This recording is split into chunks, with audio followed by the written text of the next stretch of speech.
আসসালামু আলাইকুম, welcome to my channel Diba's cooking. চলে এসেছি আপনাদের মাঝে আরও একটি নতুন ভিডিও নিয়ে। আমাদের প্রায় সবার বাসায় চিড়া আছে, কিন্তু সেগুলো খাওয়া হয় না।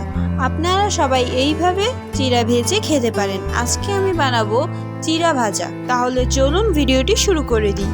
এখানে আমি আমার পরিমাণ মতো সাদা চিড়া নিয়ে নিয়েছি, আপনারা আপনাদের পরিমাণ মতো নিয়ে নেবেন।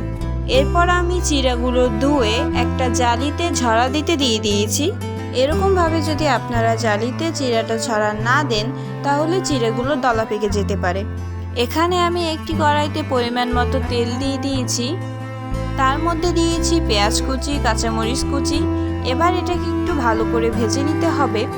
পেঁয়াজগুলো যখন লাল লাল করে ভাজা হয়ে যাবে, তখন এর মধ্যে একটা ডিম দিয়ে দেব। তারপরে ডিমটাকে ভালো করে মিক্স করে নিতে হবে। এরপর যখন আমাদের ডিমটাও একটু ভাজা হয়ে যাবে, এর মধ্যে আমরা চিড়াগুলো সব ঢেলে দেব।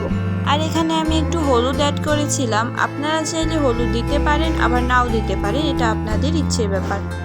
যদি হলুদ অ্যাড করেন তাহলে একটু হলদেটে আসবে, খেতেও ভালো লাগবে। আর যারা দিতে চান না, তারা না দিলেও হবে। এরপর দিয়ে দিচ্ছি পরিমাণ মতো লবণ। এরপর খুব ভালো করে চিড়াগুলো ভেজে নিতে হবে। এখানে আমি একটু চিনিও অ্যাড করে দিয়েছি, যাতে খেতে মিষ্টি মিষ্টি লাগে।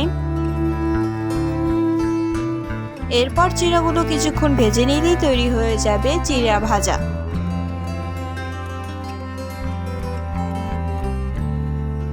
এই যে দেখুন, আমার চিড়া ভাজা হয়ে গেছে। এবার এগুলো নামিয়ে পরিবেশন করে দেব।